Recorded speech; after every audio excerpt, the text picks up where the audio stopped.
Surat cyber ગુનાનો ભેદ ઉકેલી પોલીસે બે શંકાસ્પદ યુવકોની ધરપકડ કરી છે. શહેરમાં વધી રહેલા સાયબર ગુનાહિત પ્રવૃત્તિઓ સામે સુરત સાયબર ક્રાઇમ પોલીસે વધુ એક મોટી સફળતા મેળવી છે. પોલીસે સ્વિગી ગિફ્ટ કાર્ડ મારફતે થયેલા સાયબર ફ્રોડના કેસમાં આરોપી નરેન્દ્રસિંહ અને મિત ભંડારીની ધરપકડ કરી વધુ પૂછતાછ હાથ ધરી છે. સાયબર ક્રાઇમના ડીસીપી બિશાખા જૈને જણાવતા કહ્યું કે આરોપીઓએ એક મહિલાનો મોબાઈલ હેક કરી તેમના કેનરા બેંકના ખાતામાંથી ગેરકાયદેસર રીતે રોકડ રકમ ઉપાડી હતી. ઉપાડેલી રકમને સ્વિગીના ગિફ્ટ કાર્ડમાં કન્વર્ટ કરવામાં આવી હતી, જેથી નાણાંની હેરાફેરી સરળતાથી કરી શકાય. પોલીસ તપાસમાં ખુલ્યું કે મિત ભંડારીએ ટેલિગ્રામ પર એક ગ્રુપ બનાવ્યું હતું, જેમાં તે ગિફ્ટ કાર્ડ ઓછી કિંમતે વેચતો હતો. આ ગિફ્ટ કાર્ડ બાદમાં નરેન્દ્રસિંહને વેચાણ કરવામાં આવતા રીતે ગિફ્ટ કાર્ડના માધ્યમથી ફ્રોડની રકમને આગળ ધપાવવામાં આવી હતી. સાયબર ક્રાઇમ પોલીસે ટેકનિકલ પુરાવા અને ડિજિટલ ટ્રેલના આધારે બંને આરોપીઓની ધરપકડ કરી છે અને વધુ પૂછપરછ હાથ ધરી છે. પોલીસ દ્વારા આ કેસમાં અન્ય કોઈ સંડોવાયેલા વ્યક્તિઓ હોવાની શક્યતા પણ નકારવામાં આવી નથી. પોલીસે લોકોને અપીલ કરી છે કે અજાણી લિંક્સ, એપ્લિકેશન તથા ગિફ્ટ કાર્ડ સંબંધિત ઓફરોથી સાવચેત રહે અને કોઈ પણ શંકાસ્પદ પ્રવૃત્તિ જણાય તો તાત્કાલિક સાયબર ક્રાઇમ હેલ્પલાઇન પર ફરિયાદ નોંધાવે. ફાઇનાન્શિયલ ફ્રોડના ગુનામાં કુલ 2 આરોપીઓએ સાયબર સેલ સુરત શહેર દ્વારા ઝડપી પાડવામાં આવેલ છે. એમનું નામ એક જે આરોપી છે નરેન્દ્રનું છે, દિલ્હીનો છે અને એમનું નામ નરેન્દ્રસિંહ બિષ્ટ છે. અને બીજો આરોપી વલસાડનો રહેવાસી છે, એમનું નામ મિત ભંડારી છે. અને એમાં ખરેખર એમો એવી રીતનું હતી કે જે ફરિયાદી છે તે ફરિયાદી એક મહિલા બેન છે અને ઘરકામ કરે છે હાઉસવાઈફ તરીકે. અને એ પોતાના છોકરા માટે ભણાવવા માટે ટ્યુશનનું ફીસ એકત્રિત કરી પોતાના કેનરા બેંકમાં મૂકેલી હતી અને એમને જાન્યુઆરીમાં ફીસ ભરવાનું હતું, જાન્યુઆરી મહિનામાં.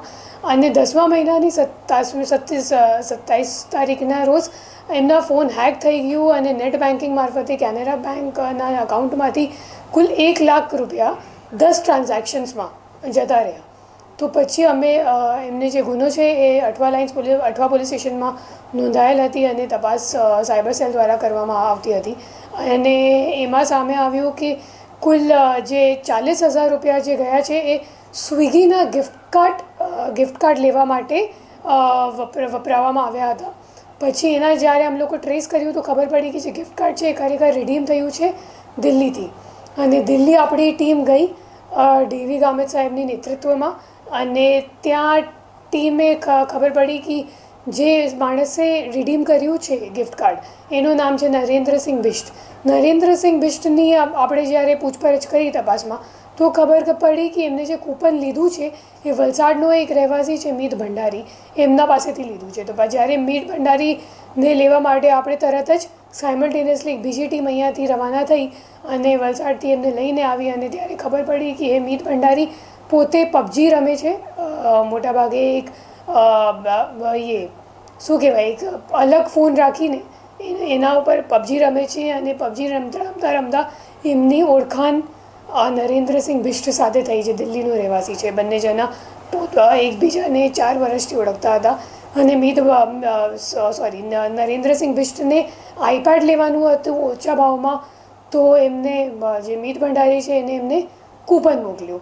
તો જ્યારે અમે લોકો પૂછપરછ કરી તો ખબર પડી કે મિત ભંડારીએ ટેલિગ્રામમાં એક ગ્રુપ છે જેમાં ઓછા ભાવમાં ગિફ્ટ કાર્ડ મળે છે. એ લોકો ડિસ્કાઉન્ટ ઉપર ગિફ્ટ કાર્ડનું વેચાણ કરે છે. અને ટ્રસ્ટ વોલેટ મારફતે USDT પે કરીને પછી આ જે મિત ભંડારી છે એમને ત્યાંથી ટેલિગ્રામથી ગિફ્ટ કાર્ડ લીધું અને પછી આ નરેન્દ્રસિંહ બિષ્ટને આપ્યું. ટોટલ એમને 20% ડિસ્કાઉન્ટ મળતું હતું. તો જે આપણે 40,000ની ગિફ્ટ કાર્ડની વાત કરી રહ્યા છીએ એમાં જે નરેન્દ્રસિંહ બિષ્ટ છે એમને ફક્ત 32,000 રૂપિયામાં મળ્યું. તો આ લાલચમાં એ લોકોએ લઈ લીધું. પછી એમને ખબર પડી કે ખરેખર આ તો ફ્રોડનું છે.